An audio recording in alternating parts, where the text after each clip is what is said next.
ഇന്ന് നമ്മൾ കാണാൻ പോകുന്നത് ഒരു വൈറ്റ് ഫോറസ്റ്റ് കേക്കിൻ്റെ റെസിപ്പിയാണ് കേട്ടോ. നമുക്കാദ്യം മൈദയും ബേക്കിംഗ് പൗഡറും ബേക്കിംഗ് സോഡയും അളന്നെടുത്ത് അരിച്ചെടുക്കാം. 1 കിലോ കേക്കിന് 1 കപ്പ് മൈദയും 1 ടീസ്പൂൺ ബേക്കിംഗ് പൗഡറും 1/2 ടീസ്പൂൺ ബേക്കിംഗ് സോഡയാണ് കേട്ടോ വേണ്ടത്. ഇനി ഈ മിക്സ് അരിപ്പയിലേക്കിട്ട് നല്ലതുപോലെ ഒരു 3 തവണ അരിച്ചെടുക്കാം. മൈദയും ബേക്കിംഗ് പൗഡറും ബേക്കിംഗ് സോഡയും നന്നായി മിക്സായി കിട്ടാനും കേക്ക് നല്ല മയത്തിൽ കിട്ടാനുമാണ് കേട്ടോ 3 തവണ അരിച്ചെടുക്കുന്നത്. ഞാൻ എപ്പോഴും മുട്ടയുടെ വെള്ളയും മഞ്ഞയും സെപ്പറേറ്റ് ആക്കി എടുത്തതാണ് കേട്ടോ ബീറ്റ് ചെയ്യാറ്. വെള്ളയും മഞ്ഞയും ഒന്നിച്ചെടുത്ത് മിക്സ് ചെയ്ത് ചെയ്യുന്നതിനേക്കാളും സെപ്പറേറ്റ് ആക്കി ചെയ്താൽ കേക്കിന് കുറച്ചുകൂടി ഹൈറ്റിൽ കിട്ടും. ഇനി എത്ര കേക്കിന് ഓർഡർ ഉണ്ടെങ്കിലും എത്ര തിരക്കാണെങ്കിലും ഈ ഒരു മെത്തേഡിലാണ് കേട്ടോ ഞാൻ എപ്പോഴും ചെയ്യാറ്. വെള്ളയും മഞ്ഞയും സെപ്പറേറ്റ് ആക്കി വേറെ വേറെ പാത്രത്തിലാക്കി വെച്ചിട്ടുണ്ട് കേട്ടോ. 1 കിലോ കേക്കിന് 1 കപ്പ് പൊടിച്ച പഞ്ചസാരയാണ് കേട്ടോ വേണ്ടത്. 3/4 കപ്പ് പഞ്ചസാര എടുത്ത് പൊടിച്ചെടുക്കുമ്പോൾ 1 കപ്പ് പഞ്ചസാര കിട്ടും. 1 കപ്പ് പഞ്ചസാരയിൽ പകുതി മുട്ടയുടെ മഞ്ഞയിലേക്കും പകുതി വെള്ളയിലേക്കും ചേർക്കുന്നുണ്ട്. ഇനി മഞ്ഞയിലേക്ക് 1 ടീസ്പൂൺ വാനില എസൻസും 1 നുള്ളു ഉപ്പും കൂടി ആഡ് ചെയ്ത് കൊടുക്കാം. നമുക്കാദ്യം മുട്ട വെള്ള ബീറ്റ് ചെയ്തെടുക്കാം കേട്ടോ. ഇത് നന്നായി ബീറ്റ് ചെയ്തെടുക്കണം. ഇതുപോലെ നന്നായി പൊങ്ങി വന്ന് നല്ല സ്റ്റിഫായി വരുന്നത് വരെ ബീറ്റ് ചെയ്തെടുക്കണം. ഇത് നമുക്ക് മാറ്റി വെക്കാം. മഞ്ഞ ബീറ്റ് ചെയ്തെടുക്കാം. നന്നായി ബീറ്റ് ചെയ്ത് ആ മഞ്ഞ കളർ മാറി ഒരു വൈറ്റ് കളറായി വരുന്നത് വരെ ബീറ്റ് ചെയ്യുക. നന്നായി ബീറ്റ് ആയതിനു ശേഷം ഒരു 1/4 കപ്പ് സൺഫ്ലവർ ഓയിൽ ആഡ് ചെയ്ത് കൊടുക്കാം. എന്നിട്ട് ഒന്നുകൂടെ നന്നായിട്ടൊന്ന് മിക്സ് ചെയ്തെടുക്കാം. ഇനി നമുക്ക് അരിച്ച് മാറ്റി വെച്ചിരിക്കുന്ന മൈദയും മുട്ടയുടെ വെള്ളയും മഞ്ഞയും കൂടെ മിക്സ് ആക്കിയെടുക്കണം. ഈ മഞ്ഞയിലേക്ക് മൈദയും മുട്ടയുടെ വെള്ളയും കുറച്ച് കുറച്ചായിട്ട് ആഡ് ചെയ്ത് കൊടുത്ത് പതുക്കെ കട്ട് ആൻഡ് ഫോൾഡ് മെത്തേഡിൽ വേണം മിക്സ് ചെയ്ത് കൊടുക്കാനായിട്ട്. ആദ്യം മൈദയാണ് കേട്ടോ ചേർത്ത് കൊടുക്കുന്നത്. കുറച്ച് മൈദ ചേർത്ത് കൊടുത്ത് നന്നായി മിക്സ് ചെയ്തെടുക്കുക. അതിനുശേഷം വെള്ളം കുറച്ച് ചേർത്ത് നന്നായിട്ട് മിക്സ് ചെയ്തെടുക്കുക. വീണ്ടും മൈദയും പിന്നെ വെള്ളയും അങ്ങനെ ഒരു 2-3 തവണകളായിട്ട് ആഡ് ചെയ്ത് കൊടുത്തിട്ട് പതുക്കെ മിക്സ് ചെയ്തെടുക്കാം കേട്ടോ. ഒത്തിരി സ്പീഡിൽ നമ്മൾ മിക്സ് ചെയ്ത് കൊടുക്കരുത്. പതുക്കെ പതുക്കെ വേണം മിക്സ് ചെയ്ത് കൊടുക്കാൻ. നന്നായി മിക്സ് ചെയ്തെടുത്തിട്ടുണ്ട്. ഇനി ഇത് നമുക്ക് മോൾഡിലേക്ക് ഒഴിച്ചു കൊടുക്കണം. ഹൈറ്റ് കുറച്ച് ചെയ്യുന്ന കേക്ക് ആയതുകൊണ്ട് തന്നെ ഞാൻ 1.5 കിലോയുടെ കേക്ക് ബേക്ക് ചെയ്യുന്ന മോൾഡിലാണ് കേട്ടോ ബാറ്റർ ഒഴിച്ചു കൊടുക്കാൻ പോകുന്നത്. മോൾഡിലേക്ക് കുറച്ച് ഓയിൽ സ്പ്രെഡ് ആക്കി കൊടുത്തിട്ട് അതിലേക്ക് ബട്ടർ പേപ്പർ വെച്ച് കൊടുക്കുന്നുണ്ട്. എന്നിട്ട് നമുക്ക് ബാറ്റർ ഒഴിച്ചു കൊടുക്കാം.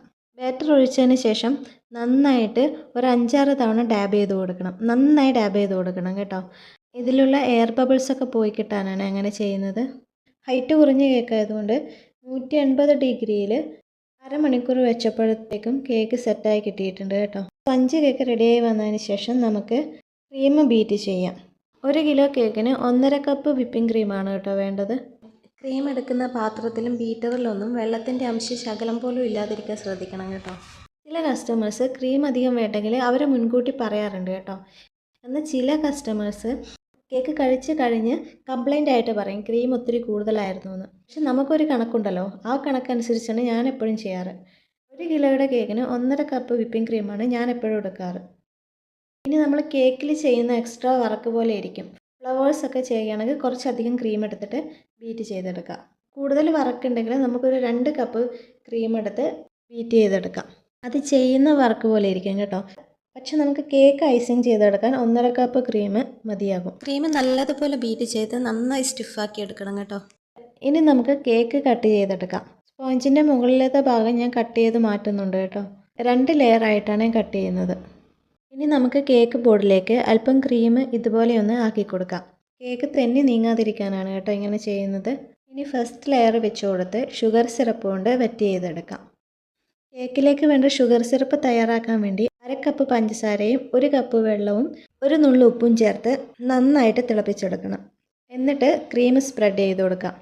2 ലെയർ മാത്രം ഉള്ളത് കൊണ്ട് ഞാൻ അത്യാവശ്യം നന്നായിട്ട് ഫസ്റ്റ് ലെയറിൽ ക്രീം ഫില്ല് ചെയ്യുന്നുണ്ട് കേട്ടോ. വൈറ്റ് ഫോറസ്റ്റ് ഫില്ലിംഗ് ആയിട്ട് വരുന്നത് ചെറിയും വൈറ്റ് ചോക്ലേറ്റും മിൽക്ക് മെയ്ഡ് കൂടി ഞാൻ ആഡ് ചെയ്ത് കൊടുക്കുന്നുണ്ട് കേട്ടോ. മിൽക്ക് മെയ്ഡ് കൂടി ചേർത്ത് കൊടുക്കുമ്പോൾ കേക്കിന് നല്ലൊരു ടേസ്റ്റ് കിട്ടും. ഞാൻ എപ്പോഴും ചെറി വലിയ വലിയ പീസായിട്ടാണ് കേട്ടോ കട്ട് ചെയ്തിടാറ്. അപ്പോൾ ഫസ്റ്റ് ലെയർ നമ്മൾ ഫില്ല് ചെയ്ത് കൊടുത്തിട്ടുണ്ട്. ഇനി സെക്കൻഡ് ലെയർ വെക്കാം. സെക്കൻഡ് ലെയറിലും ഇതുപോലെ ഷുഗർ സിറപ്പ് കൊണ്ട് വെറ്റ് ചെയ്ത് കൊടുക്കാം. എന്നിട്ട് നന്നായി ക്രീം സ്പ്രെഡ് ചെയ്ത് ഐസിങ് ചെയ്തെടുക്കാം.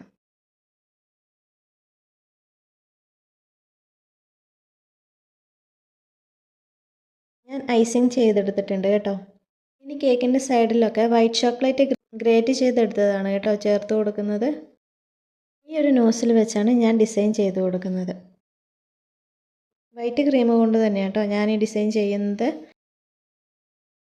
അടുത്തത് ഈ നോസിലാണ് കേട്ടോ.